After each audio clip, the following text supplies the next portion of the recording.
Hello everybody, welcome to my channel How to Solve Physics. My name is Praveen Gupta.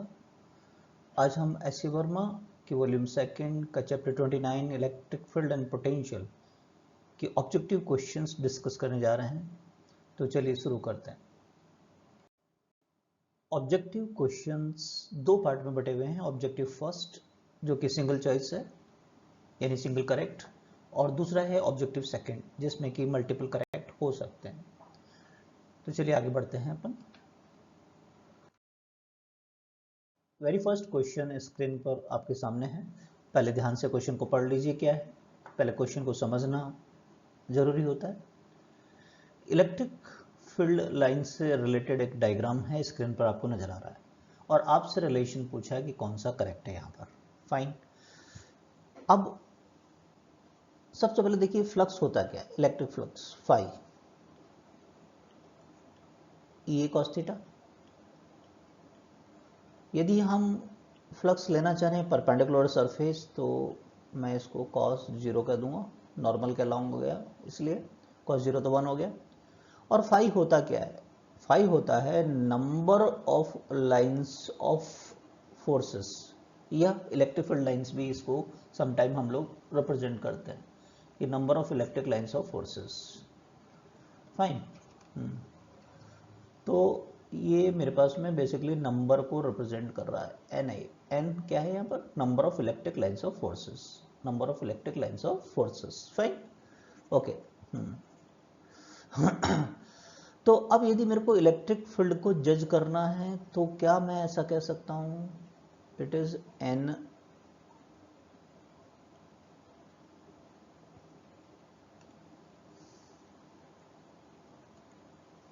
by a, yes or no?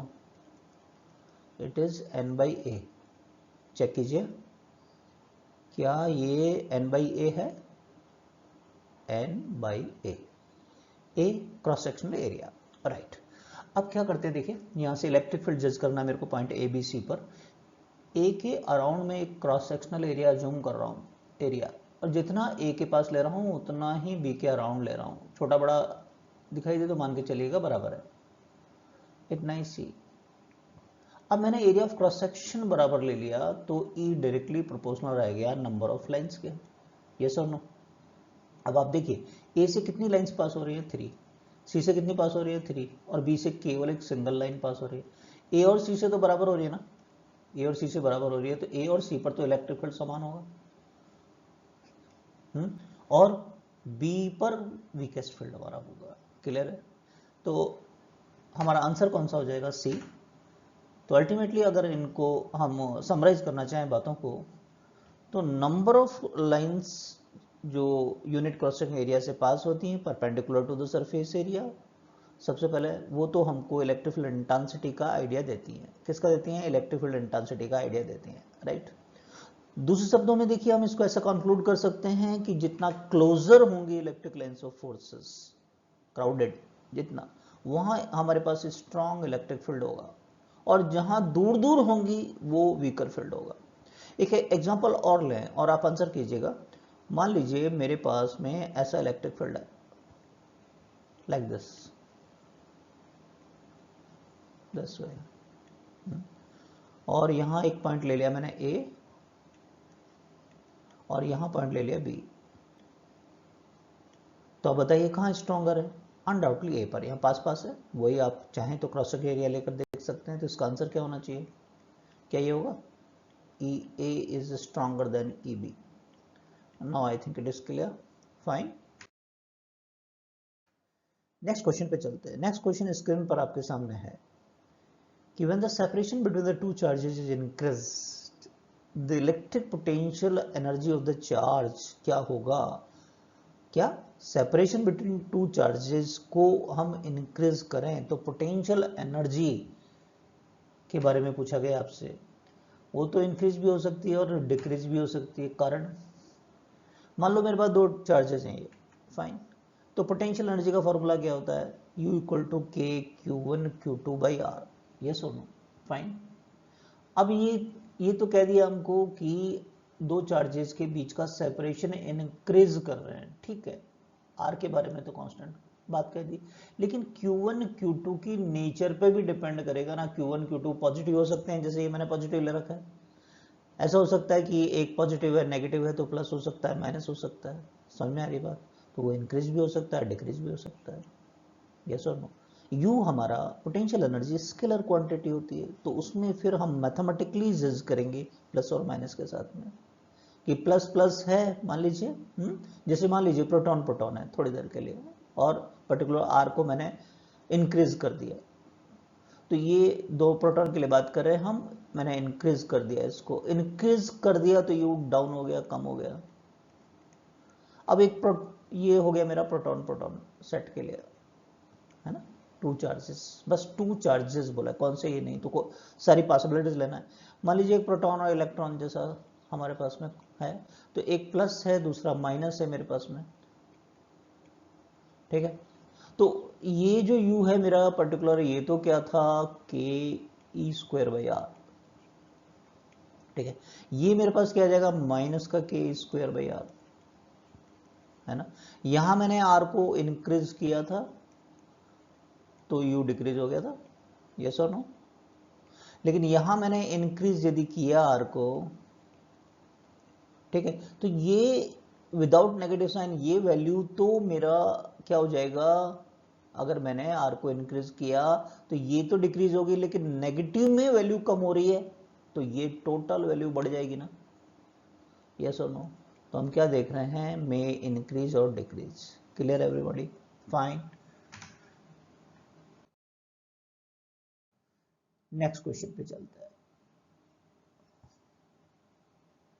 If a positive charge is shifted from a low potential region to the high potential region, low potential से high potential में जा रहे हैं, तो what about the electrical potential energy? Electrical potential energy क्या होगी, increase होगी decrease होगी, अनडाउटली इंक्रीज होगी। कारण मान लीजिए इनिशियली आपकी कोई पोटेंशियल एनर्जी है यू आई, इलेक्ट्रोस्टैटिक कोई वर्क किया आपने, तो फाइनल एनर्जी ये यूएफ हो गई, फाइन। लेकिन एक्सटर्नल जो वर्क होता है वो क्या होता है, Q naught V F minus V I, V F, F का मतलब फाइनल इनिशियल। क्वेश्चन क्या कह रहा है कि आप लो से हाई में, ये वाला तो हाई है और ये वाला लो है पोटेंशियल आपका, तो ये जो एक्सटर्नल वर्क डन है क्या पॉजिटिव हुआ, आया ना, ये पॉजिटिव हुआ, तो इसका मतलब ये पार्ट आपका पॉजिटिव है, तो इनिशियल में कुछ ना कुछ एडअप हो रहा है, तो अनडाउटली क्या जो फाइनल पोटेंशियल एनर्जी है वो बढ़ रही है इनिशियल के कंपेयर में। तो आई थिंक ये बात समझ में आ गई कि अगर आप लो से हाई पोटेंशियल रीजन में जाएंगे तो पोटेंशियल एनर्जी क्या होगी आपकी, इंक्रीज होगी। क्लियर बड़ी, चलिए फोर्थ क्वेश्चन पे चलते हैं। क्वेश्चन स्क्रीन पर आपके सामने है, पढ़ लीजिए कि दो इक्वल पॉजिटिव चार्जेस हैं जो कि ए और बी पर रखे हैं, तो इलेक्ट्रिक पोटेंशियल ए और बी के बीच में, excluding this points, studied while moving A to B, A से बी की तरफ जा रहे हैं तो क्या होगा, घटेगा बढ़ेगा, ऐसा कुछ आपसे पूछा गया है। तो बेटर इसको इलस्ट्रेट कर लें अपन, कि मान लीजिए हमारे पास ये जो दो पॉइंट्स हैं ए और बी, जहां आपकी पॉजिटिव चार्जेस रखे हुए हैं हमारे, ए बी पॉजिटिव है और ये बी भी पॉजिटिव है, जैसा कि बताया गया है क्वेश्चन के अंदर, राइट। अब बीच में हमने कुछ पॉइंट्स ले लिए, जैसे कि इस क्वेश्चन के डिफरेंट पॉइंट पर हम डिस्कस कर सके हैं बात को, फाइन। तो एक एक पॉइंट पर थोड़ा सा निकाल लेते हैं।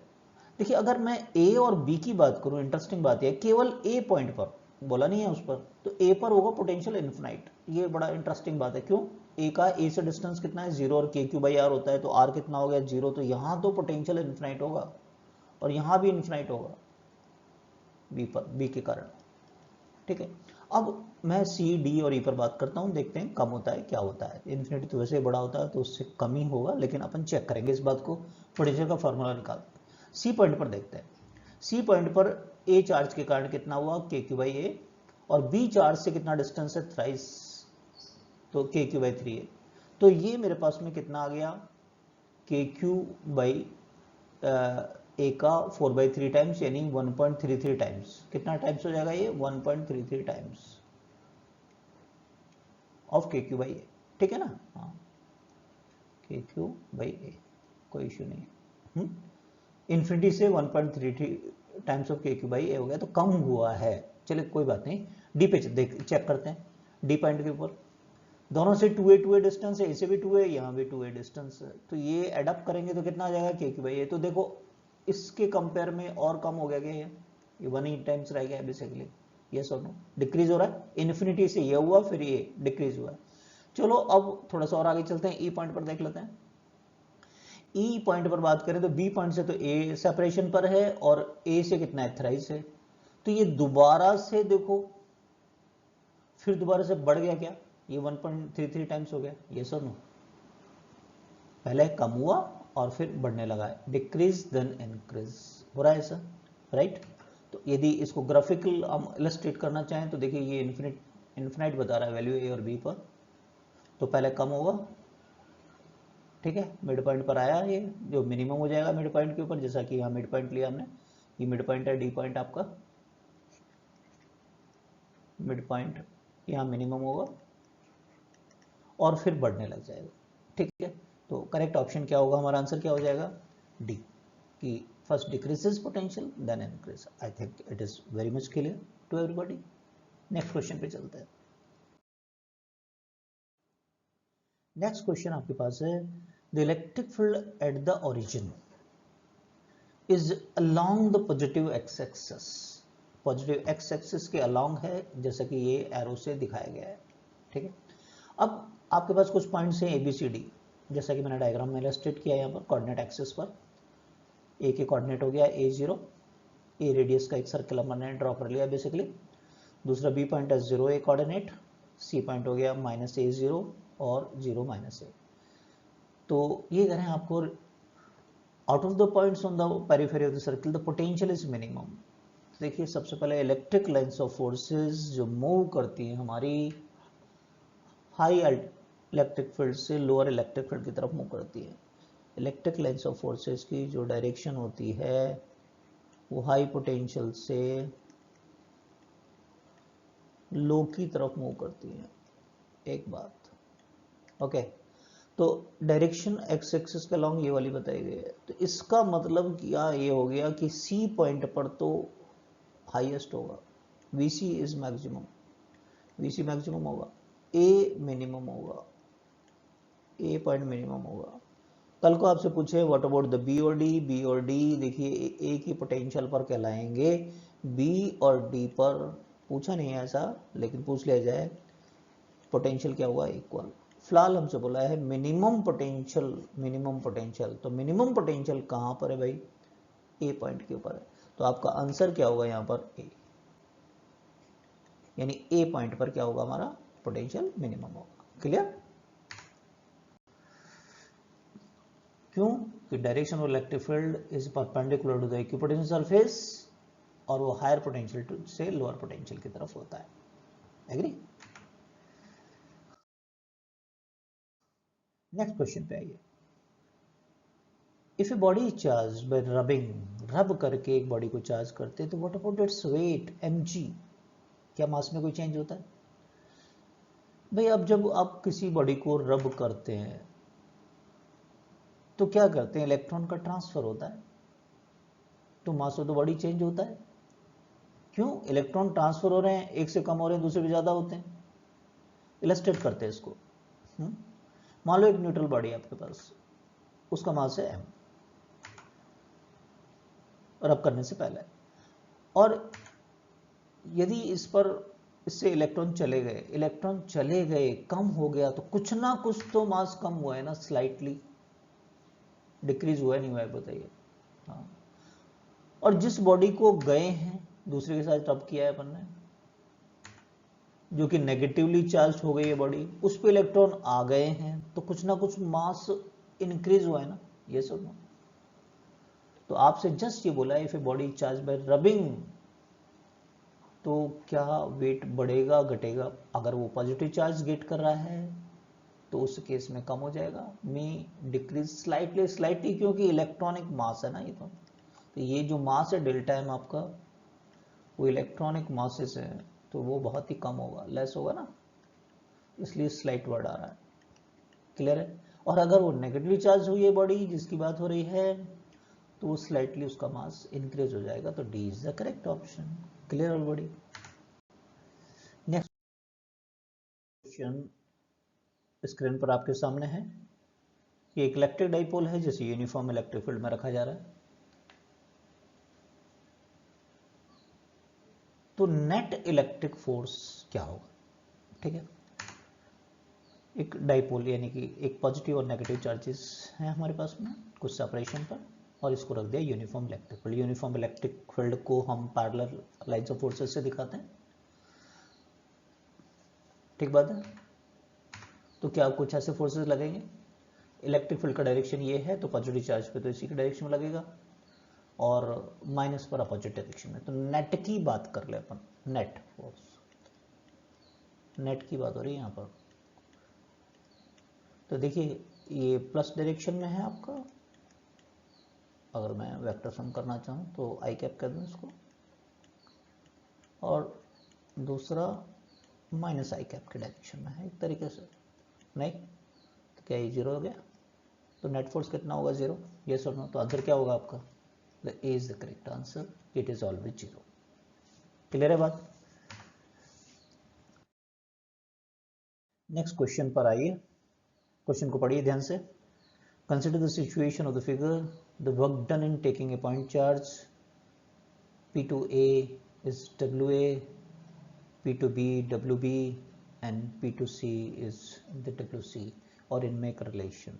ठीक है, अब आपका इलेक्ट्रिक फील्ड है इस प्लस चार्ज की वजह से, इस चार्ज की वजह से, है ना, ए बी और सी पर। सबसे पहले बात करें तो देखिए, सबसे पहले तो तीनों में वर्क डन इक्वल होगा, कारण कि ए बी सी पर पोटेंशियल इक्वल होगा। वर्क डन होता है charge into voltage difference. External work done क्या होता है? Q not final minus initial, ऐसा होता है, राइट। तो जैसे मैं सबसे पहले ए वाले के लिए फाइंड करना चाह रहा हूँ कि पी से ए पर आया अपन, तो फाइनल पॉइंट मेरा ए है, ए पी। ठीक है, अब चाहे तो मैं ए की बात करूं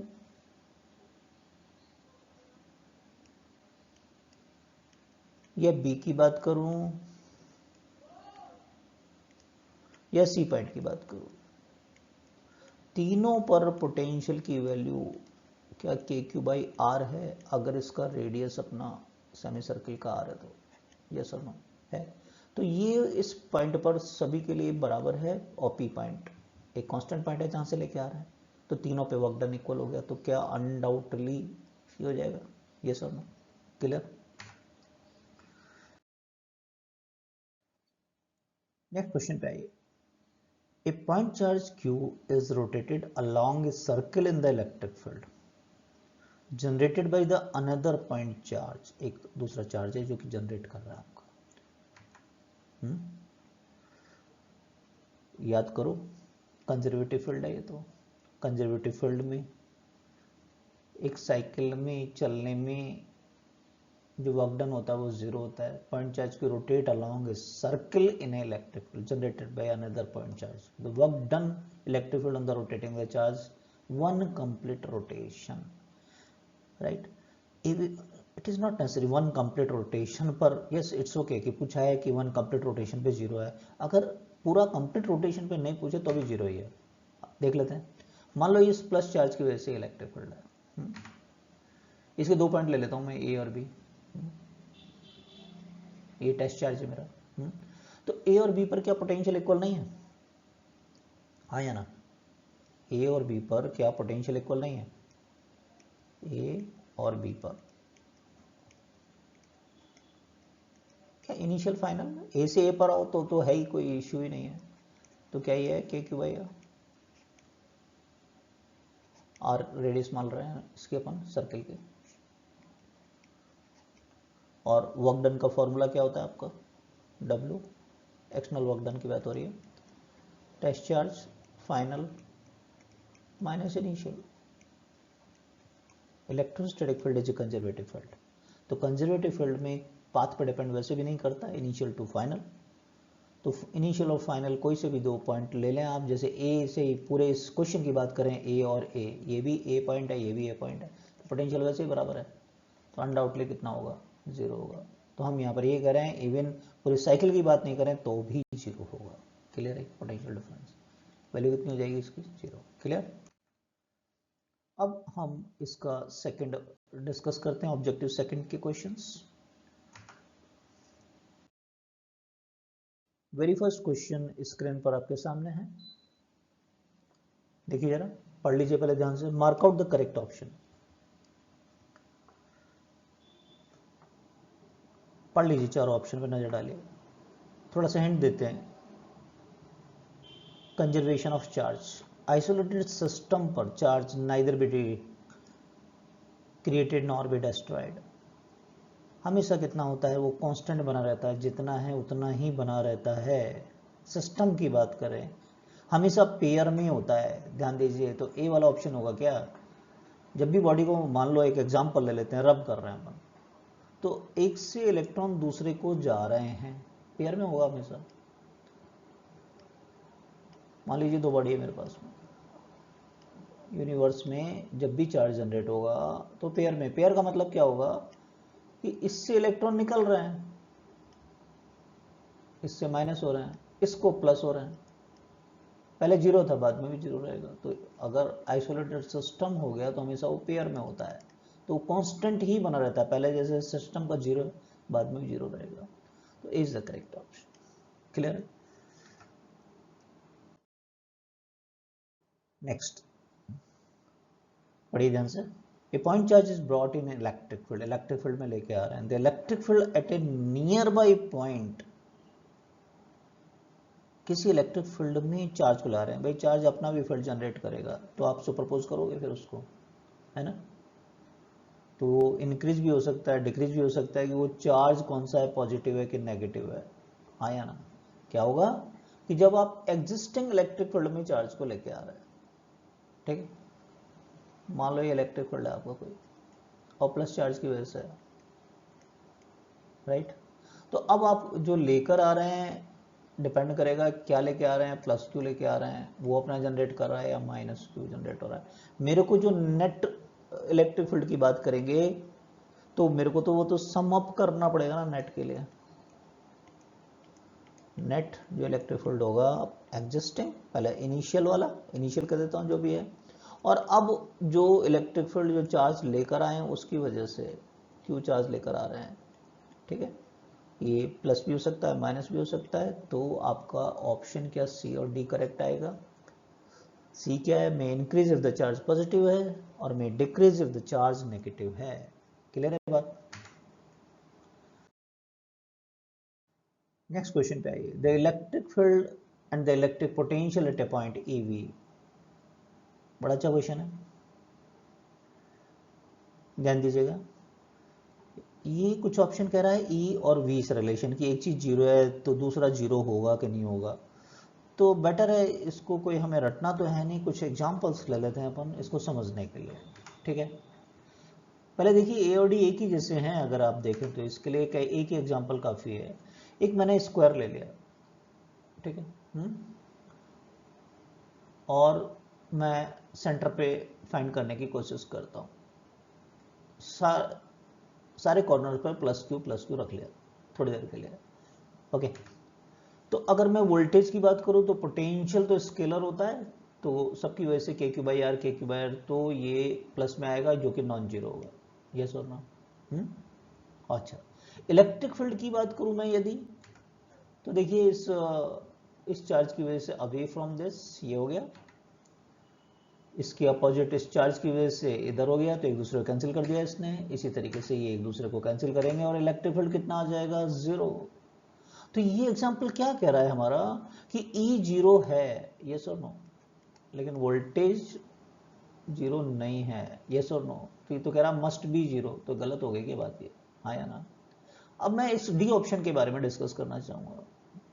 डी क्या कह रहा है कि V अगर 0 नहीं है, जैसा इस एग्जांपल में 0 नहीं है, तो E कैन नॉट बी 0। तो ये देखो E तो 0 हो रहा है, कैन नॉट भी बोल रहा है, तो इसका मतलब ये भी गलत हो गया। क्लियर? अब बी और सी ऑप्शंस हो गए, उनको चेक करते हैं। उसके लिए एक एग्जांपल ले लेते हैं अपन। दोबारा से एक स्क्वायर लिया मैंने और दो चार्जेस मैंने प्लस ले लिए हैं ये, और दो माइनस ले लिए हैं, ठीक बात है। अब ओ पॉइंट पर वोल्टेज निकालते हैं, पोटेंशियल निकालते हैं। तो देखिए ये तो चार्जेस जैसे सम अप होगा, स्केलर क्वांटिटी है, तो टोटल चार्ज तो जीरो है, तो वोल्टेज तो जीरो हो गया ओ पॉइंट पर। इलेक्ट्रिक फील्ड की बात करें, इस वाले चार्ज की वजह से इधर होगा, और माइनस के कारण माइनस की तरफ होगा, तो ये तो सम अप हो जाएगा।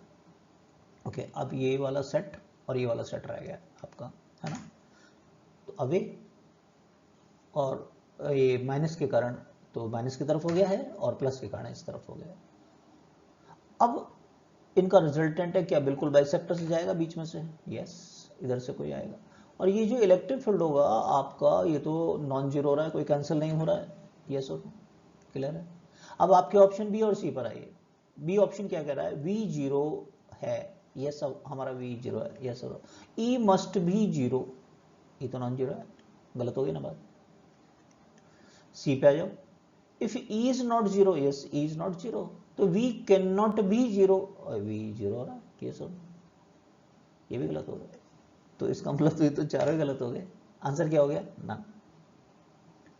Clear everybody. Next question screen पर आपके सामने, पढ़ लीजिए पहले।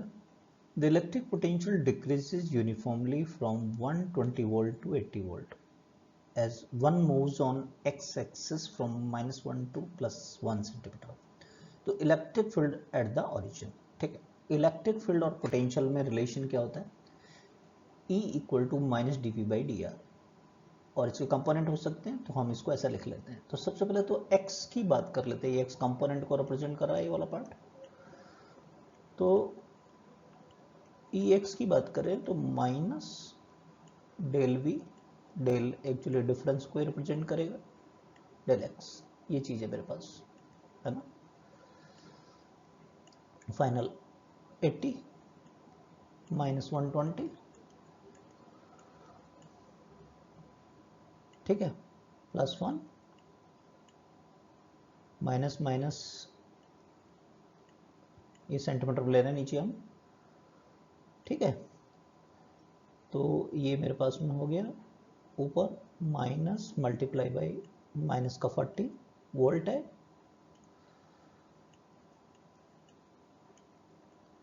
और नीचे आ रहा है ट्वाइस सेंटीमीटर। ये माइनस माइनस प्लस हो गया, तो अल्टीमेटली हमारे पास क्या आंसर आना है यहाँ पर, 20 वोल्ट पर सेंटीमीटर। तो इलेक्ट्रिक फील्ड मेरा आ रहा है 20 वोल्ट पर सेंटीमीटर, ठीक है। तो ऐसा लग रहा है ये, लेकिन ये तो एक्स कंपोनेंट है। इट मे हैपन कि हमारे इलेक्ट्रिक फील्ड के वाई और जेड कंपोनेंट भी हों, ये जैसा इसके बारे में कोई इंफॉर्मेशन नहीं है, जैसे इसको इलस्ट्रेट करने की कोशिश करते हैं हम।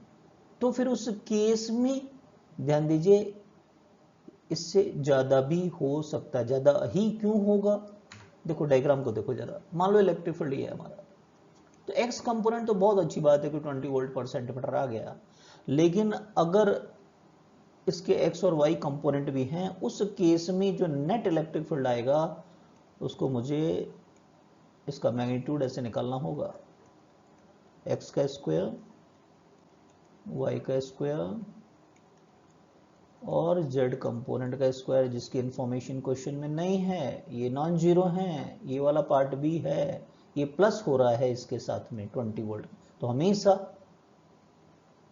सी मे बी ग्रेटर देन भी सही है आपका, ठीक है। मे बी इक्वल टू, यानी कि अगर y और z कंपोनेंट जीरो है तो हो सकता है कि 20 वोल्ट पर सेंटीमीटर है, लेकिन ज्यादा भी हो सकता है। क्लियर है बड़ी। नेक्स्ट क्वेश्चन आते हैं, पढ़िए ध्यान से। Which of the following quantities do not depend on the choice of the zero potential और जीरो पोटेंशियल एनर्जी। पोटेंशियल और पोटेंशियल एनर्जी और उनके डिफरेंसेस की बात हो रही है। सबसे पहले देखिए, बहुत अच्छा क्वेश्चन है। पोटेंशियल और पोटेंशियल एनर्जी दोनों रिलेटिव फिजिकल क्वांटिटी होती है। क्या डेफिनेशन होती है उसकी, कि हम work done in bringing a unit charge को लेके आ रहे हैं किसी पॉइंट तक, तो पोटेंशियल, और यदि किसी चार्ज को लेकर आ रहे हैं तो फिर वो कहलाती है पोटेंशियल एनर्जी। ठीक है, राइट। अब कहाँ से लेके आते हैं? जीरो रेफरेंस पॉइंट, जैसे जनरली हम इन्फिनिटी मान लेते हैं, वहां से लेके आते हैं, वहां जीरो पोटेंशियल मानते हैं, राइट। क्वेश्चन को पढ़ो क्या बोल रहा है, which of the following do not depend on the choice of the zero potential. तो ये तो पोटेंशियल और पोटेंशियल एनर्जी दोनों डिपेंड करेंगे इस पर, जीरो पोटेंशियल एनर्जी पर, क्योंकि रेफरेंस पॉइंट की जरूरत पड़ती है, रिलेटिव फिजिकल क्वांटिटी कहलाती है।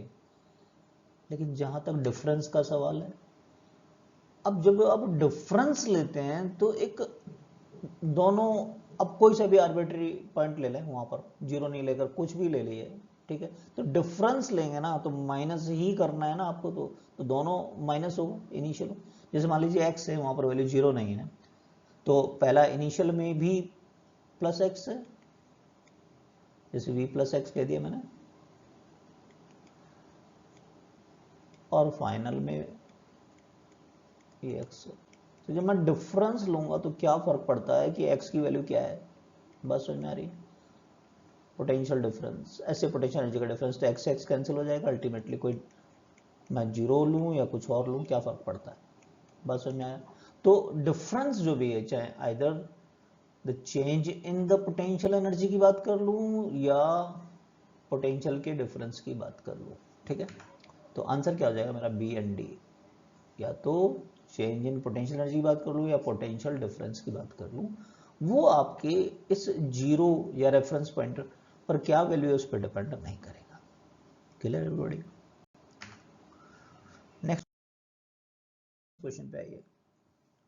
Electric dipole is placed in electric field generated by A point charge, इसको एम्फेसिस दीजिए। Point charge, generally uniform electric field में हम डाइपोल को प्लेस करके बातें करते हैं, तो हमारे दिमाग में वही रहता है। लेकिन यहाँ पॉइंट चार्ज की वजह से जो इलेक्ट्रिक फील्ड है, पॉइंट चार्ज की वजह से रेडियली अवे होता है फील्ड हमारा, ठीक है, तो हमारा आंसर यहाँ पर डी जाएगा, torque on the dipole due to the field may be zero. ठीक है, कारण इलस्ट्रेट करते हैं बात को।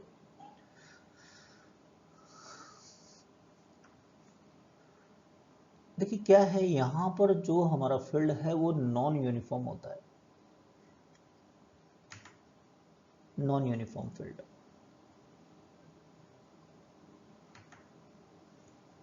ये फील्ड कैसा है, नॉन यूनिफॉर्म फील्ड होता है। नॉन यूनिफॉर्म है ना, देखिए यहाँ पर ज्यादा है इलेक्ट्रिक फील्ड और फिर कम होता हुआ जा रहा है, ऐसा ही है, डायरेक्शन भी अलग अलग, तो उसको नॉन यूनिफॉर्म इलेक्ट्रिक फील्ड कहते हैं। ठीक है, तो नेट फोर्स तो नेवर बी जीरो, वो तो फिर जीरो नहीं होने वाला है। कैसे?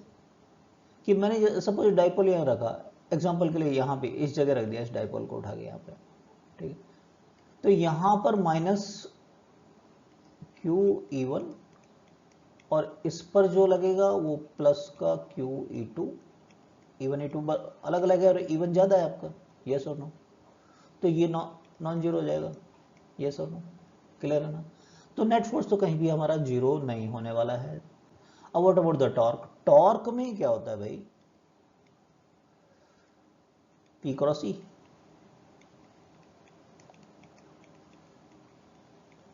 पी साइन थीटा,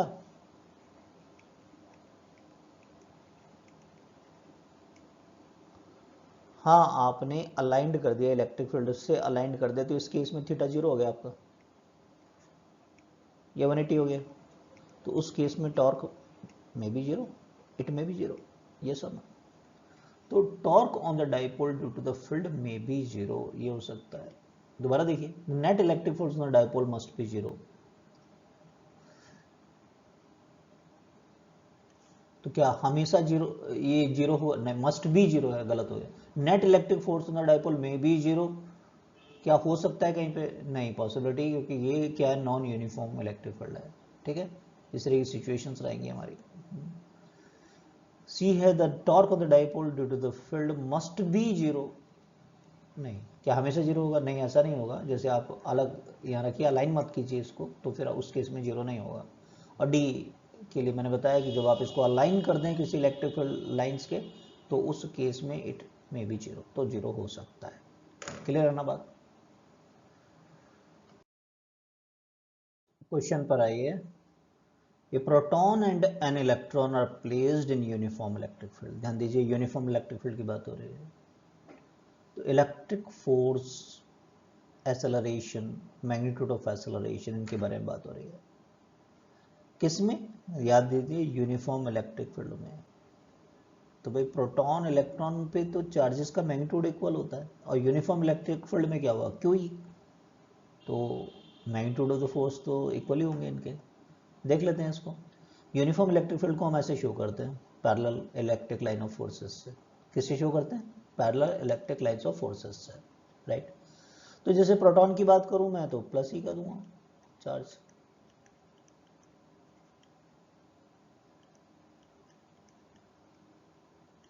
इलेक्ट्रॉन पे क्या होता है? माइनस ही कर देंगे अपन। हाँ ऑफकोर्स डायरेक्शन अलग होगा, क्यों? फोर्स क्या होता है? क्यू ही।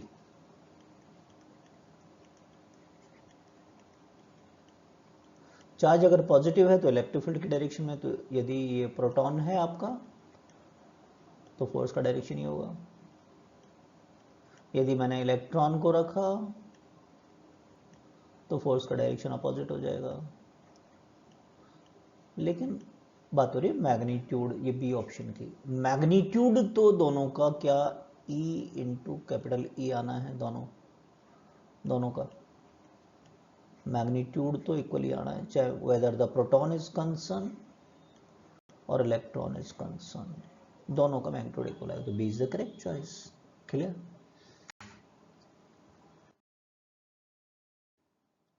तो चलिए नेक्स्ट क्वेश्चन पढ़िए। The electric field in a region is directed outward and is proportional to the distance r from the origin। अच्छा क्वेश्चन है। Taking the electric potential at the origin to be the zero. फिर आपको कुछ options दे रखे हैं, तो आपको outward proportional to the distance the taking electric potential और, तो फिर इलेक्ट्रिक फील्ड के बारे में बताना है। सबसे पहले इलेक्ट्रिक फील्ड और पोटेंशियल के बीच में ये रिलेशन थोड़ी देर पहले भी डिस्कस किया था हमने, राइट। तो मैं ऐसा कह सकता हूँ this is the E D R. Okay fine. अब यहाँ पर वैल्यू रखने की कोशिश करते हैं अपन। आपको electric field is directly outward and proportional to the r, ठीक है। तो ई मेरा बेसिकली ये हो गया के आर, कह दूँ इसको प्रोपोर्शनल टू आर। तो के कोई कांस्टेंट है, रेडियली आउटवर्ड बोला इसलिए प्लस में ले लिया मैंने। तो ये हो गया के आर, ठीक है। आर और डी आर की डायरेक्शन एक ही है, तो कॉस जीरो में कह दूंगा, तो मेरे पास ये आ गया है ना। ओके, ये माइनस डी भी हो गया। अब लिमिट्स रखने की बारी है। लिमिट्स, ठीक। आपको बोला है यहाँ पर कि जीरो पर, ओरिजिन पर वोल्टेज कितना है? जीरो। तो किसी आर पर बात हो रही है, वोल्टेज कितना होगा? ठीक है, सॉल्व करें इसको। तो ये आ गया मेरे पास में लेफ्ट का r square by 2, limits zero to r, ये हो गया माइनस का v, जीरो टू v, तो ये हो गया माइनस का v minus zero, is it. और ये मेरे पास k, 2 को कॉमन आउटसाइड ले लूँ मैं, तो it is r square minus zero का स्क्वायर, या जीरो कहते हैं। तो अल्टीमेटली v मेरे पास आने वाला है माइनस का k बाई 2 आर स्क्वायर। तो फिलहाल हमसे बोला है कि ऑप्शंस को देखो जरा, it is uniform in the region, नहीं यूनिफॉर्म नहीं, आर स्क्वायर है, पैराबोलिक होगा। Is proportional to r? No, it is proportional to r square, yes it is proportional to r square. It increases is one goes from the origin, नहीं ये तो parabolic है ना, और inverted parabola होगा। अगर मैं इसका ग्राफ प्लॉट करना चाहूँ तो लाइक दिस, ऐसा होगा, है ना। हाँ, तो आपका आंसर क्या हो जाएगा यहाँ पर? The C is the correct choice. Clear? तो ये आपके ऑब्जेक्टिव क्वेश्चंस थे। अब नेक्स्ट लेक्चर में हम डिस्कस करेंगे एससी वर्मा के इसी चैप्टर के एक्सरसाइज के क्वेश्चन। तो बने रहिए हमारे साथ। जो फर्स्ट टाइम आए हैं वो सब्सक्राइब कीजिए, शेयर कीजिए और लाइक कीजिए, जिससे कि मिले अपन थैंक यू फॉर वॉचिंग।